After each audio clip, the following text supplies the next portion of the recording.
ABC General Hospital spoilers reveal that the night did not end when the blood hit the floor. It only changed shape. What began as a moment of pure panic inside that law office quickly turned into something darker, something far more poisonous, because the violence itself was only the first wound. The second wound came from fear. The third came from silence. And by the time the truth started splintering into half-truths, withheld details, and desperate choices, everyone connected to Jason had already stepped onto dangerous ground. Alexis felt it first, not as logic, not as strategy, but as a cold maternal terror she could not control. Marco had been sprawled in front of her, bleeding heavily, his body slipping towards stillness, while Danny stood nearby carrying the stunned, rigid look of a boy who had seen too much and understood too little. There are moments in Port Charles when even the strongest people realize that one bad decision can become 10 more in the space of a single minute. Alexis understood that, with brutal clarity, and when Chase began pressing for answers, her panic only deepened, because Danny was no longer there. His disappearance struck her harder than Marco's blood had. Marco's condition was horrifying, but Danny vanishing in the middle of a police question turned that horror into dread. Alexis knew what it meant when a frightened teenager ran instead of staying still. It meant he believed he was protecting someone. It meant he was acting on instinct rather than judgment. It meant he was about to do something irreversible. As Chase tried to piece together the scene, Alexis could barely focus on the official questions because her thoughts had already broken away and begun racing toward darker possibilities. Danny was Jason's son. That fact alone made everything more volatile. Danny had inherited Jason's fierce loyalty without inheriting his restraint, and in a crisis, loyalty without restraint could become a weapon pointed at everyone he loved. Alexis began to understand that the stabbing itself might not become the true disaster of the night. The true disaster might be what Danny did next, in the name of protecting his father. Danny, meanwhile, was not thinking like a child anymore, and that was precisely the problem. Fear had accelerated him into a reckless imitation of adulthood. He had seen enough, heard enough, and absorbed enough tension surrounding Jason to convince himself that waiting for the adults to handle things would only make everything worse. That belief pushed him into motion before grief, shock, or common sense had time to slow him down. When Charlotte met him, she could see immediately that he was operating on pure emotional momentum, but instead of pulling him back, she went with him. That decision would come to define everything that followed. Charlotte did not want to abandon him in a moment of collapse, yet by standing beside him, she became part of a chain reaction neither of them fully understood. Together they moved not toward safety, but toward a secret meeting with someone who lived in the shadows of Port Charles, someone whose name did not need to be spoken aloud to carry danger. The meeting itself felt less like a plan and more like a descent. Danny believed he was taking control of the future, but in truth he was surrendering it. The mysterious figure he sought out was not a rescuer in any pure sense. This person represented the kind of hidden network that appears whenever fear and desperation open a crack in the city's surface. Danny wanted help for Jason. He wanted a way to stop the walls from closing in, a way to get ahead of the police, ahead of the rumors, ahead of whatever consequences were circling his father. But the very act of reaching for that kind of help altered the balance of power. The moment Danny began sharing pieces of what he knew, he stopped being merely a worried son and became an accidental messenger carrying fragments of Jason's life into hands that had no right to hold them. That is how danger truly entered the story, not through a gunshot or a knife wound, but through information. Danny did not understand that Jason's life was held together by layers of silence for a reason. Jason had survived because he knew when not to speak, when not to trust, when not to let panic dictate his next move. Danny, on the other hand, was driven by love, sharpened into desperation. In trying to help, he began revealing pieces of Jason's hidden reality, timing, movement, motives, vulnerabilities, and emotional ties that should never have been spoken aloud in front of the wrong person. He did not hand over a clean confession, but he handed over enough to suggest where Jason's pressure points were, enough to hint at what Jason might do next, enough to make it possible for someone cunning to shape the board before Jason even realized a new game had begun.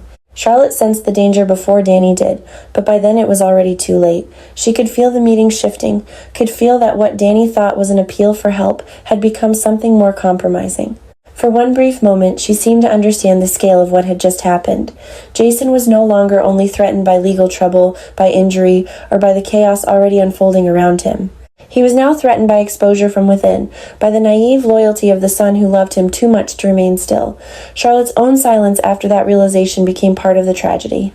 She might have pulled Danny out sooner, might have forced him to see that they were creating a bigger problem than the one they were trying to solve. But she was also young, also trapped by emotion, also seduced by the fantasy that one bold move could fix what adults had broken. In Port Charles, that fantasy almost always demands a brutal price. Back at the law office, and then beyond it, Alexis was unraveling. She was trying to manage Marco's condition, answer Chase without incriminating anyone, and suppress the rising certainty that Danny's disappearance would return to haunt them all. Her panic was not only maternal, it was legal, moral, and deeply personal. She knew that Jason's life had always existed on the edge of risk, but there was a difference between Jason choosing his own peril and Jason being dragged toward ruin by his son's uncontrolled devotion. That distinction tormented her. She could forgive recklessness born from fear. What she could not bear was the thought that Danny might become the instrument of Jason's downfall without even realizing it. Alexis began to imagine every terrible possibility at once. Danny being manipulated, Danny being used, Danny stumbling into someone else's plot, Danny revealing one secret too many, Danny forcing Jason into a decision from which there would be no return. Chase's questions only intensified her dread. He was doing his job, but each calm inquiry felt like another turn of the knife because Alexis knew the official story was already unstable. The scene with Marco was messy, emotional, incomplete. Danny's absence made it worse. If Chase sensed that the boy had fled not from trauma but towards something, the scrutiny would grow sharper. Alexis could not say what she feared most, that Danny was no longer simply missing, but active, no longer just frightened, but involved. That knowledge trapped her in a particularly cruel position. She needed to protect her grandson, yet every protective instinct now risked deepening suspicion. Even her silence had begun to feel incriminating. The walls were moving inward, and for a woman like Alexis, who understood both law and human weakness, that was almost unbearable. She could see the trap forming before anyone else could name it. Jason, meanwhile, was battling a crisis he did not yet fully understand. He could survive violence, he could survive arrest, pursuit, injury, betrayal from enemies, but what he was not built to survive easily was damage coming from Danny. Jason's entire emotional architecture had always depended on compartmentalization. He carried danger so his children would not have to. He lied so they could remain clean. He stayed distant when necessary because closeness itself could become a liability. Yet Danny had crossed into that protected territory and begun moving pieces Jason never intended him to touch. The bitter irony was devastating. Jason had spent years absorbing darkness to shield his son from it, only for that same son to walk directly into the machinery of danger and start turning its gears with his own hands. When Jason began to realize that Danny had gone looking for answers, and possibly for help, his fear took on a different form. It was no longer the sharp, tactical fear of a man facing external threats. It became something far more painful, the fear of a father watching his child inherit the very instincts that had ruined his own chance at a normal life. Jason understood immediately that Danny's involvement changed everything. If the wrong people knew enough, then every safe route was compromised. Every ally became questionable. Every next step had to be recalculated. And more than that, Jason would now have to decide whether staying in Port Charles put Danny in even greater danger. That is where the emotional knife twisted deepest. Jason had always been willing to leave for strategic reasons, for survival, for temporary necessity. But being pushed toward exile because his son had accidentally exposed too much was another kind of wound entirely. It turned sacrifice into heartbreak. Danny, of course, did not see it that way at first. He still believed that acting was better than waiting, that secrets could be solved through movement, that love proved itself through intervention. But emotional courage is not the same as wisdom. As the consequences of the meeting started unfolding around him, he began to understand that he had not rescued Jason's future. He had destabilized it. His attempt to seize control had instead given strangers leverage. The realization came slowly, then all at once. He started replaying every word he had said, every detail he had offered, every clue he had dropped without noticing. Shame followed close behind. He had wanted to be useful. Instead, he may have handed someone exactly what they needed to corner Jason more effectively. That shame began eating at him, and because Danny was still too young to process guilt cleanly, it started turning outward as irritability, secrecy, and emotional withdrawal. His relationship with Alexis suffered almost immediately. She could feel him hiding things, and that only made her more desperate to pull him back before the damage became irreversible. But the harder she pressed, the more Danny felt judged rather than understood. He did not need a lecture. He needed someone to tell him he had not destroyed his father's life. Yet the truth was too uncertain for anyone to offer that comfort honestly. Alexis loved him fiercely, but her fear leaked into every glance and every attempt to steady him. Danny sensed that fear and interpreted it as disappointment. What had begun as a shared family crisis began mutating into a quieter fracture.